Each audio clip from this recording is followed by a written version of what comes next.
नमस्कार बच्चों, संस्कृत कक्षा में आपका स्वागत है। हम पढ़ रहे हैं अपनी संस्कृत सागर की कक्षा 7वीं की बुक, जिसमें आज हम पढ़ेंगे तृतीया पाठ यानी तीसरा पाठ, जिसका नाम है मूर्ख काकहा यानी कि मूर्ख कौआ।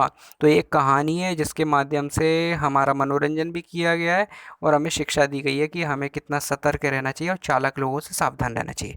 तो चलिए कहानी की शुरुआत करते हैं। लिखा है, एका काका आसीत, एक कौआ था। एका यानी एक, काका यानी कौआ, आसीत यानी था। तीनों एक वचन है। आसीत भूतकाल का भूतकाल की धातु है, अस धातु का प्रयोग है। तो एकः काकः आसीत, एक कौआ था। एकदा यानी एक बार। सह बुभुक्षिता आसीत, वह भूखा था। सह भोजनम प्राप्तुम, वह भोजन प्राप्तुम यानी पाने के लिए। इतस्ततः यहाँ वहाँ, अभ्रमत यानी घूमा। सहसा यानी अचानक। एकस्मिन् गृहे, एक घर में। सह एकाम रोटिकाम प्राप्तवान, उसने एक रोटिका यानी रोटी पाई।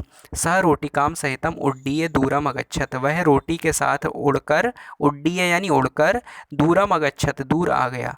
सह एकस्य वृक्षस्य शाखाया उपरि, स यानी वह, एकस्य यानी एक, वृक्षस्य यानी वृक्ष के, शाखाया यानी शाखा के, उपरि यानी ऊपर, उपाविशत यानी बैठ गया। ताम रोटिकाम खादितुम च आरवत, और उसने रोटी खाना खाना प्रारंभ कर दिया। तो देखिए हमें समझ में आ रहा है कि एक कौआ था और वो बहुत भूखा था। भोजन पाने के लिए वो इधर उधर घूम रहा था। तो सहसा यानी अचानक उसने एकस्मिन ग्रहे, एक घर में एक रोटी प्राप्त कर ली। तो स रोटिकाम सहितम, वह रोटी के साथ, उड्डीय यानी उड़कर, दूरम अगच्छत, वो दूर आ गया है ना। और स एकस्य वृक्षस्य शाखाया उपरि, वह एक वृक्ष की शाखा के ऊपर, उपाविशत यानी बैठकर, ताम रोटिकाम खादितुम च आरवत, और रोटी को खाना उसने प्रारंभ कर दिया। ये हमें पूरा मीनिंग समझ में आ गया। ठीक है, तो आप लोगों के समझ में आ गया होगा। आगे बढ़ते हैं हम लोग। लिखा है, एका श्रगाली तत्रागत्य, यानी एक श्रगाली, श्रगाली यानी लोमड़ी, तत्र धन आगत्य, तत्र यानी वहाँ, आगत्य यानी आ गई। ठीक है, आकर, आगत्य यानी आकर। तो एका श्रगाली तत्रागत्य, एक लोमड़ी ने वहाँ आकर, सियारनी ने वहाँ आकर, श्रगाली यानी सियारनी, लोमड़ी। तो एक श्रगाली यानी लोमड़ी ने, तत्र आगत्य वहाँ आकर, काकम, काकम यानी कौए को, रोटिकाम और रोटी को, च अपश्यत और देखा, च यानी होता है और। तो कौए और रोटी को देखा, अपश्यत यानी देखा। तो क्या लिखा है, सा ताम रोटिकाम प्राप्तुम, सा यानी वह, स्त्रीलिंग शब्द है। ताम यानी उसको, किसको, रोटी काम, रोटी को। तो वह उस रोटी को, प्राप्तुम यानी पाने के लिए, मनसी यानी मन में, अचिंत्यत यानी सोचने लगी। तो वो सोचने लगी, लोमड़ी तो चालाक होती है, तो वो सोचने लगी कैसे इस कौवे को पागल बनाया जाए, मूर्ख बनाया जाए और इस रोटी को हथियाया जाए, है ना। लोमड़ी तो चालाक होती है, और बोलते हैं ना चालाक लोमड़ी, है ना, लोमड़ी की चाल, इस प्रकार से। तो लोमड़ी के मुंह में पानी आ गया और वो ये सारा के सारा सोचने लगी कैसे मैं इस रोटी को पाऊँ इस कौए से। आगे लिखा है, सा समीपे आगत्य, सा यानी वह, समीपे यानी पास में, आगत्य यानी आकर, तस्यैव वृक्षस्य अधः, तस्यैव यानी उस ही, यहाँ पे दो शब्द मिले, तस्य प्लस एव यानी उस ही, वृक्षस्य यानी वृक्ष के, अधा यानी नीचे, अतिष्ठत यानी बैठ गई, यस्य यानी जिसके, शाखाया यानी शाखा के, ऊपरी यानी ऊपर, काका उपविष्टा कौआ बैठा, आसीत यानी था। तो क्या लिखा है, सा समीपे आगत्य, वह पास में आकर, तस्य वृक्ष से अधा उस वृक्ष के नीचे, अतिष्ठत बैठ गई, यस शाखाया ऊपरी जिस शाखा के ऊपर, काका उपविष्टा आसीत कौआ बैठा हुआ था। तो उसी वृक्ष के नीचे वो आकर बैठ गई जहाँ जहाँ जिस पेड़ के ऊपर डाल पर कौआ बैठा हुआ था। तो उपाय सोचने लगी, क्योंकि पास में आएगी तभी तो कुछ उपाय मिलेगा, कैसे हथियाई जाए रोटी, है ना। तो श्रृगाली जो है, लोमड़ी जो है, चतुर चालाक लोमड़ी, कुछ सोचकर, कुछ चाल चलकर कौए से बोली। देखिए लिखा है, श्रृगाली काकम प्रति अवदत, लोमड़ी कौए से बोली, श्रृगाली काकम कौए के प्रति, प्रति अवदत बोली, भो बंधु, हे भाई। देखिए, है ना, काम निकालने के लिए तो गधे को भी बाप बनाया जाता है। बोलते हैं ना, कहावत है कि काम निकालने के लिए तो मीठी वाणी का प्रयोग किया जाता है। तो भाई बना लिया उसने, क्या बोलती है, भो बंधु, हे भाई, त्वम यानी तुम, अतीव यानी बहुत ज़्यादा, मनोहरा यानी मन को हरने वाले, सुंदर, विहगा यानी पक्षी, असी यानी हो, तुम तो बहुत सुंदर पक्षी हो। देखिए वो ऐसे उसको जो है मक्खन लगा रही है।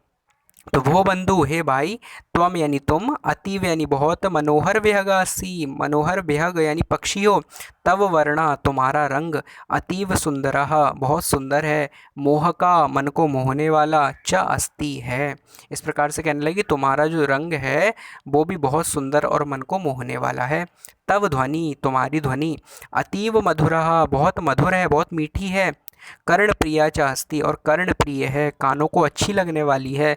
आगे वो क्या कहती है, तव मधुरम ध्वनि श्रुतवा, तुम्हारी मधुर ध्वनि सुनकर मम कर्णौ तृप्तौ भवत, मेरे कान जो हैं, दोनों कान जो हैं तृप्त हो रहे हैं, मतलब अच्छा लग रहा है उनको। तो तुम्हारी ध्वनि ही इतनी अच्छी है। देखिए कौवे की ध्वनि अच्छी होती है क्या? हम सभी जानते हैं काँव काँव कितनी कर्कश ध्वनि बोलता है ना। लोग उसको पत्थर मार के भगाते भी हैं, ऐसा हम सुनते आ रहे हैं अब तक कहानियों में। लेकिन वो कौवे को देखिए मक्खन लगा रही है रोटी पाने के लिए। कौवे भाई, तुम्हारी ध्वनि, तुम्हारी आवाज़ तो कितनी सुंदर है, कितनी मीठी है, वाओ, है ना, कितनी अच्छी आवाज़ है। तो ऐसे बोलने लगी, तुम्हारी आवाज़ को सुनकर तो मैं तृप्त हुई जा रही हूँ। तो कहती है कौवा जो है, अब कोई भी अपनी प्रशंसा सुनेगा, और मूर्ख व्यक्ति खासतौर पे अपनी प्रशंसा सुनने के बाद फूला नहीं समाता, है ना। तो वैसे तो हर किसी को प्रशंसा अच्छी लगती है, लेकिन जो समझदार व्यक्ति होता है वो समझ जाता है व्यक्ति की चाल को। और वैसे भी समझदार व्यक्ति अपनी प्रशंसा ज़्यादा नहीं सुनना चाहता, और प्रशंसा सुनता भी है तो वो अपने आप को काबू में रखता है। लेकिन वो कौवा अपने आप को काबू में नहीं रख पाया। तो लिखा है का कहा, यानी कौवा स्व प्रशंसाम श्रुतवा, अपनी तारीफ सुनकर, स्व यानी अपनी, प्रशंसा में यानी तारीफ को, ठीक है, द्वितीय विभक्ति है, स्व प्रशंसाम तारीफ को, ठीक है, कर्म कारक। तो काका स्व प्रशंसाम, कौआ अपनी प्रशंसा को, खुद की तारीफ को, स्व यानी खुद की, अपनी, प्रशंसाम यानी तारीफ को, श्रुतवा यानी सुनकर, अतीब प्रसन्ना अभवत, बहुत खुश हुआ, अतीब यानी बहुत, प्रसन्ना यानी खुश, प्रसन्न, अभवत यानी हुआ।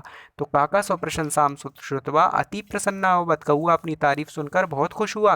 स तत्कालम, वह तत्काल, काम काम इति ध्वनिम कर्तुम आरवत, उसने काम काम की ध्वनि करना शुरू कर दिया। ठीक है, तो क्या होता है, तदा तस्य मुखात रोटिका भूमौ अपतत, तब उसके, तस्य यानी उसके, मुखात यानी मुख से, रोटिका यानी रोटी, भूमौ यानी धरती पर, अपतत यानी गिर गई। लीजिए, ठीक है, वो सोचने लगा कि मेरी आवाज़ तो बड़ी मधुर है, चिल्लाने लगा, आलापने लगा राग, गाना जैसा गाने लगा, दिखाने के लिए उसको, देखो मेरी तारीफ हो रही है, बोलने लगा। और बोला जैसे उसकी चोंच खुली, और चोंच में जो रोटी दबी थी मुंह में, वो नीचे गिर पड़ी। बोलेगा तो मुंह खुलेगा, मुंह खुलेगा तो रोटी तो नीचे गिरेगी गिरेगी। तो स तत्काला, वह हाल के हाल, तत्काल, काम काँव, ऐसी ध्वनि, इति ध्वनि, कर्तुम आरभत, करना प्रारंभ कर दिया। तदा यानी तब, तस्य यानी उसके, मुखात यानी मुख से, पंचमी विभक्ति है अलग होने के अर्थ में, मुखात, रोटिका, भूमौ अपतत, भूमि पर गिर गई। ठीक है, आगे लिखा है, एतत दृष्ट्वा, यह देखकर, शृगाली यानी लोमड़ी, अति प्रसन्ना अभवत, बहुत प्रसन्न हुई। सा एतदर्थम एव तस्य प्रशंसाम अकरोत, सा यानी वह, एतदर्थम यानी इस प्रकार, एव यानी ही, तस्य यानी उसकी, प्रशंसाम यानी प्रशंसा, अकरोत यानी कर रही थी। सा शीघ्रम रोटिकाम गृहीत्वा, वो इसीलिए तो उसकी प्रशंसा कर रही थी। एतदर्थम यानी इसीलिए, सा यानी वह, एतदर्थम यानी इसीलिए, एव यानी ही, तस्य यानी उसकी, प्रशंसा मकरोत, प्रशंसा कर रही थी। वो इसी कारण से तो प्रशंसा कर रही थी कि रोटी मिल जाए, और मिल गई उसको, उसका काम पूरा हो गया। तो सा शीघ्रम, वह शीघ्र ही, जल्दी ही, रोटिकाम गृहीत्वा, रोटी को ग्रहण करके, रोटी को लेकर अपने मुंह में दाव के, तस्मात् स्थानात, उस स्थान से, पलायिता यानी भाग गई, अखादत चा, और उसने उस रोटी को खा लिया। अखादत यानी खा लिया। ठीक है, तो इस प्रकार से ये कहानी यहाँ पर कंप्लीट होती है। जो मूर्ख कौआ था वो लोमड़ी के बहकावे में आकर मूर्ख बन गया, और उसने अपनी हाथ आई रोटी को खो दिया, भूखा ही रह गया। और लोमड़ी तो फिर कैसे हाथ आती, वो तो चालाक लोमड़ी है, एक बार उसको रोटी मिल गई तो मिल गई। फिर वो ऐसी भागी दुम दबाकर कि फिर उसका कोई पीछा ना कर पाया, और पीछा कर भी लेता तो कौआ उससे क्या रोटी हत्या पाता, नहीं हत्या पाता। तो इस प्रकार से लोमड़ी ने कौए से रोटी हत्या ली, और कौआ मूर्ख बन गया। इस कहानी से हमें शिक्षा मिलती है कि हमें धूर्त लोगों की चाल से सावधान रहना चाहिए, और कभी भी मीठी मीठी चिकनी चुपड़ी बातों में नहीं फंसना चाहिए। ठीक है, इसके बाद इस कहानी के कठिन शब्दों के अर्थ हमें दिए नीचे, आप शब्दार्थ पढ़ सकते हैं, उनसे आपके कठिन शब्दों के अर्थ पता चल जाएंगे। ठीक ठीक है, इसके बाद इस कहानी की प्रश्नावली यानी अभ्यास है, एक्सरसाइज है, उस वो आपको मिल जाएगी फ़ोटोज़ के द्वारा, वो आप देख लीजिएगा, कंप्लीट कर लीजिएगा। इस प्रकार से पाठ यहाँ पर संपूर्ण होता है। और भी वीडियोस देखें जो आपके पास पहुँच चुके हैं, अभी आगे जो आने वाले हैं उनको भी देखिए, और पाठ को संपूर्ण कीजिए, अपना अभ्यास कंप्लीट कीजिए, और सारा के सारा अध्ययन कीजिए। थैंक यू सो मच, बहुत बहुत धन्यवाद वीडियो को देखने के लिए। और इसी तरीके से आप अपनी पढ़ाई करिए, पिछली वीडियो भी ज़रूर देखिए, आगे आने वाली भी देखिएगा, और अभ्यास भी अपना कंप्लीट कर लीजिएगा। इस प्रकार अपना सारा काम आप लोग कर लीजिएगा। वीडियो को आप बार बार देखेंगे तो कहानी आपको और अच्छे समझ में आएगी, और एक एक शब्द का ट्रांसलेट कर दिया है मीनिंग वर्ड टू वर्ड, तो आपको शब्दों के अर्थ भी आएंगे, जिससे आप आंसर आसानी से याद कर पाएंगे। Thank you so much.